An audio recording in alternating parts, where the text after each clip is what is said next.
तुम लोगों को भी मेरी तरह गेम खेलने पसंद है तो तुम लोगों को पता होगा भाई AAA टाइटल के साइजेस कितने ज्यादा बढ़ गए हैं। माइक्रोसॉफ्ट सिम्युलेटर ले लो, GTA 5 जो कि 2013 का गेम है, उसकी स्टोरेज आज भी 110 GB है। बाकी अगर तुम्हें स्टार वॉर्स खेलना है, माइक्रोसॉफ्ट सिम्युलेटर खेलना है और साथ ही में तुम्हें कॉल ऑफ ड्यूटी भी खेलना है तो पॉसिबल नहीं है, क्योंकि गेम का साइज इतना बढ़ गया है कि एक टाइम में इतने सारे गेम नहीं खेल सकते हो।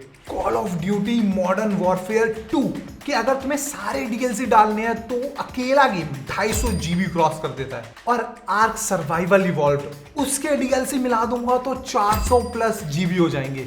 लोग इतनी स्टोरेज भी नहीं होती कभी कभी। अब इतना साइज क्यों बढ़ रहा है? क्या कर रहे हैं गेम वाले? भाई थोड़े से छोटे बना दो, हमें खेलने में आसानी हो जाएगी, ज्यादा रख पाएंगे। एंड अगर तुम लोग क्रैक गेम वाले हो तो ये पॉइंट तुम्हारे लिए सबसे ज्यादा क्रिटिकल है, क्योंकि तुम्हारी डाउनलोड स्पीड सारी की सारी भाई तुम्हें पता ही है कितनी बेकार आती है। तो ज्यादा स्टोरेज मतलब ज्यादा टाइम लगेगा खेलने में। उसके अलावा अगर करप्ट हो गया और नया वर्जन डाउनलोड करने लग गए तो मट्टी बनी। उसके अलावा प्रोग्रेस सिंक करने में भी भाई तुम्हारा कोई सिंकिंग का सीन नहीं, कि तुमने कभी खरीदा नहीं तो कभी प्रोग्रेस सेव भी नहीं होती है।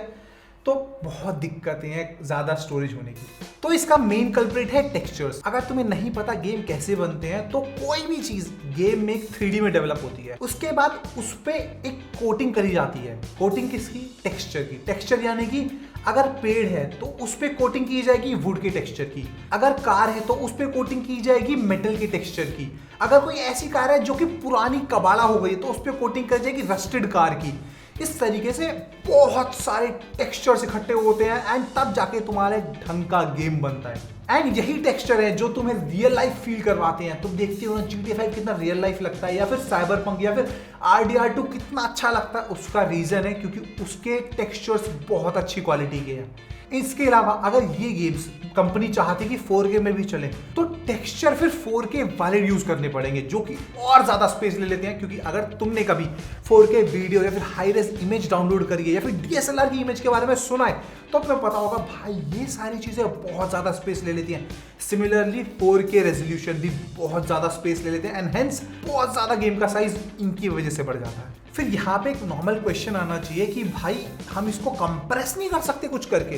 वेल, इसका भी सोल्यूशन है। जैसे कि तुमने JPG में देखा होगा, अगर JPG की इमेज तुम कभी स्ट्रेच करती हो तो फटने लग जाती है, तो अगर तुम कंप्रेस करते हो तो टेक्सचर के साथ भी वही हाल होता है, वो भी फटने लग जाता है। उसके अलावा कुछ कंपनी ने नई नई टेक्निक प्रपोज करी, बट उससे क्या होता है गेम का लोडिंग टाइम बढ़ जाता है। तो कंपनी ने कहा छोड़ो ना भाई, गेम सही चलना चाहिए, स्पीड में चलना चाहिए, जल्दी लोड होना चाहिए, डाउनलोड करने वाले डाउनलोड कर लेंगे। अगर मैं टेक्सचर हटा भी दूं तो और भी फैक्टर हैं जिसकी वजह से गेम का साइज बढ़ता है। जैसे कि तुम्हारा गेम ओपन वर्ल्ड है या फिर एक क्लोज वर्ल्ड है। फॉर एग्जांपल अगर तुम GTA 5 देख रहे हो, GTA 5 में तुम अगर किसी रोड पे जा रहे हो तो वहां पे लैंप है, वहां पे पोस्ट है, वहां पे बिल्डिंग है, बिल्डिंग का कलर है और भी बहुत सारी चीजें हैं जो कि रन टाइम पे सेव करता है गेम। तो वो चीज भी साइज लेती है, सिर्फ टेक्सचर नहीं लेती। तो गेम जितना ओपन वर्ल्ड होगा और जितना बड़ा होगा उतनी ज्यादा साइज लेगा। बेस्ट एग्जांपल है माइक्रोसॉफ्ट फ्लाइट सिम्युलेटर या फिर तुम्हारा GTA 5। फिर देखो जितने भी गेम्स होते हैं ना वो एक से ज्यादा लैंग्वेज में डेवलप होते हैं, ठीक है?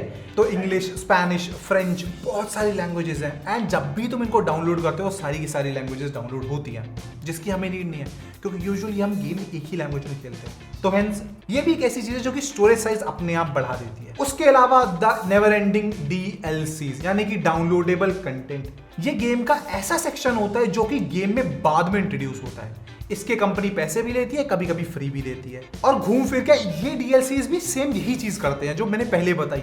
कभी ये नया एरिया इंट्रोड्यूस कर देंगे तो उससे साइज बढ़ जाएगा, हो सकता है नई टेक्सचर्स ले आएंगे उस नए एरिया में तो उससे साइज बढ़ जाएगा, या फिर हो सकता है एक नई स्टोरी इंट्रोड्यूस कर दें तो उससे टाइमलाइन तुम्हारी बढ़ जाएगी एंड हेंस वो भी एक पॉइंट है।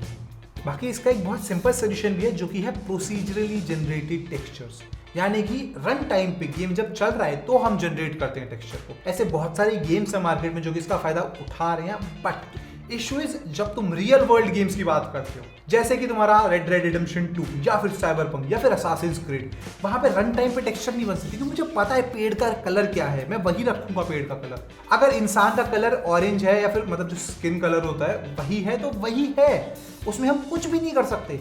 तो उन गेम्स में कभी भी साइज कम नहीं होगा और विद अपडेट वो हमेशा बढ़ते ही रहेंगे। कभी नए एरियाज आ जाएंगे, कभी नए मैप्स आ जाएंगे, कभी बिल्कुल नया सिस्टम आ जाएगा जो कि सारी चीजें बदल देगा। एंड हेंस ये गेम हमेशा बढ़ते रहेंगे क्योंकि हम एज अ गेमर हमें हमेशा लेटेस्ट सुंदर फास्ट गेम चाहिए। बाकी मिलते हैं अगली वीडियो में, तब तक के लिए बाय बाय।